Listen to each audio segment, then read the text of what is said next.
And any indication how Mr. Ellis, well, can you show us where Mr. Ellis is in the video? Yeah, he's in the center of the frame, in the middle video. He's in the center of the frame wearing yellow pants. And Officer Collins is now behind him. Correct. On his side, facing the intersection as he described before the video existed, right? Correct. And any idea how they got into that position from the one we just saw where Officer Collins was on top of him and delivering strikes? My understanding was that, as he said, that Mr. Ellis tried to get out, okay, and that kind of resulted in Officer Collins going behind him. Okay. So what I want to do, Mr. Nielsen, I want to play this through with the sound and then ask you some questions, and we might go back through it again, okay? Can we hit play, Sean? Thanks.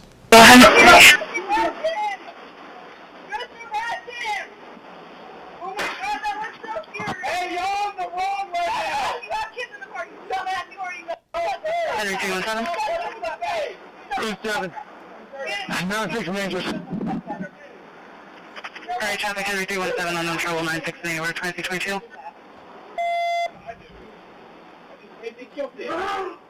Try again. Go around them.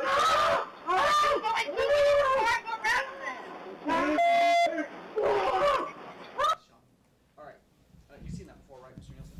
I have. Okay. A couple things. Mr. Officer Collins describes, well, let's be exact. What he actually described was attempting to apply an LVNR. That's how he described it, right? As far as, yes. And that he attempted the LVNR until he saw Officer Burbank in front of him with the taser. Is that fair? Is that fair? Yes. And we see that in video, right? Yes. And at no point does he ever indicate that he actually applies an LVNR, does he? Yeah, my understanding is it wasn't able to get it. Right. What do you mean by that? Wasn't able to get it? Well, there's a progression. I could just walk up to you and do it, right? But if you start fighting back with me, there might be some back and forth before I'm able to secure it, if at all. Right. And what Officer Collins describes and is actually shown in the video is he attempts to get the LVNR on and he reaches for his left bicep, but then has to stop applying or attempting to get it on because of the taser. Is that right? I mean, generally, I don't, with that level of specificity, okay. I'm not sure. It's okay. It's been admitted. They've heard the statement, okay? Okay. And we see that in the video, right? We see Officer Collins attempting to grab his left bicep. Yeah, we see Collins from behind, kind of trying to gain control underneath or over the arms of Mr. Ellis. And his body position relative to Mr. Ellis is not consistent with being able to apply the LVNR, is it? Can you ask it again? Yeah. So in the video we see Officer Collins kind of at the side trying to get behind Mr. Ellis completely to apply the LVNR. Do you see that? Yeah, and the point at which she's able to start to sink his legs into him, and that's when it starts to be a much better position. Right. So up until that point in time, he can't even apply an LVNR appropriately, can he? Not with the level of resistance that you're getting. It's pretty dynamic. Okay. All right, and so we see the initial taser application, and I don't know if you've seen this, but the taser applications on the left, they light up when it's active and then they turn off. Did you see that version of this timeline? I know that they were noted. If they changed color, I'm not sure if I knew there was a significance in that. Okay, so tell us, at least from Officer Collins' perspective, the use of force he's applying prior to that application, the attempted LVNR, is it appropriate or not given what you've seen and the context leading up to this? Wholly appropriate, and one of the notions that's kind of out there is that Mr. Ellis wasn't resisting. This is what resistance looks like. Okay, that's just not true. Okay. And when you say him not resisting would be like would be complying, would be putting his hands behind his back. Right. This is not that.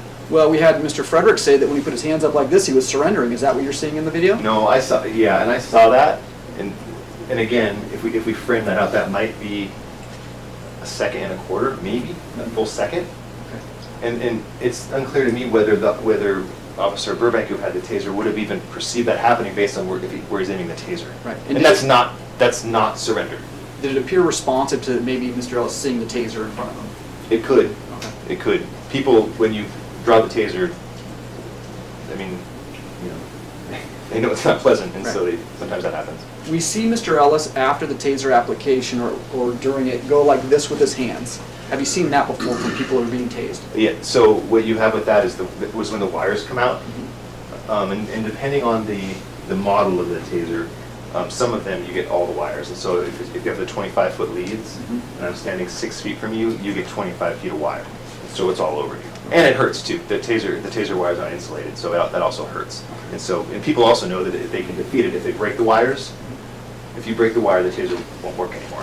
From that, I could touch you with it, it will still work, but from a distance, if you break the wire, the taser is no longer effective. And so it's pretty common street knowledge that if you can defeat the taser by rolling out of it or breaking the wires. Okay. Alright, traffic Henry 317 unknown trouble 968, we're 2322.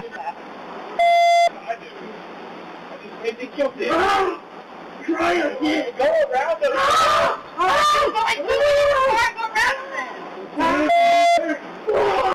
Alright, so did you hear it in that?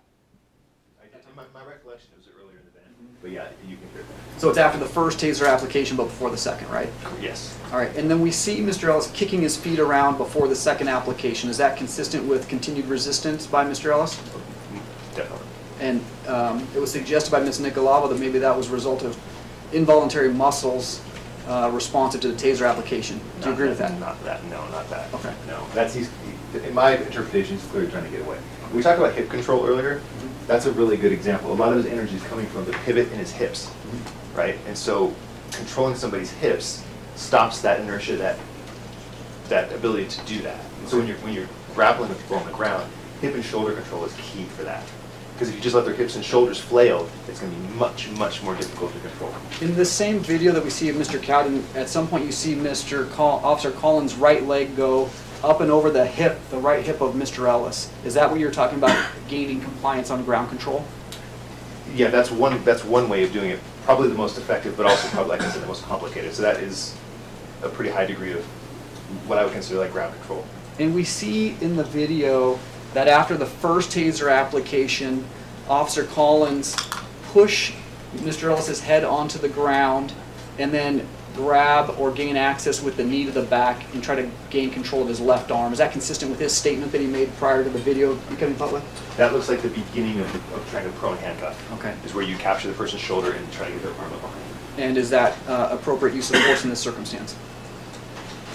This is clearly non-compliant handcuffing. Okay. And so there are very, very few, if any, practical ways of doing that from that position. And they would all require putting some measure of pressure on the person's back. Okay. When we heard Mr. Ellis say, "Try it again," there was a corresponding movement by Officer Burbank, who was mounted between his legs, and he ends up off of Mr. Ellis. Do you recall seeing that? Yeah, I think I was right on the time you see his hips start to pivot pretty aggressively. Okay. Ellis's hips, rather, not Mr. Officer Burbank's. Okay. It's been described to us previously by state's experts that it appears as though Mr. Burbank just fell off Mr. Ellis. Is that what you're seeing? Well, no, it's contemporaneous. Objection, Your Honor, that mischaracterizes the testimony. Rule the jury will decide. That's contemporaneous with Ellis's movements. So, I mean, to me, there's clearly a relationship between the two. And at the time that occurs, Mr. Ellis has his right arm back up by Officer Burbank as Officer Burbank attempts to apply the handcuffs.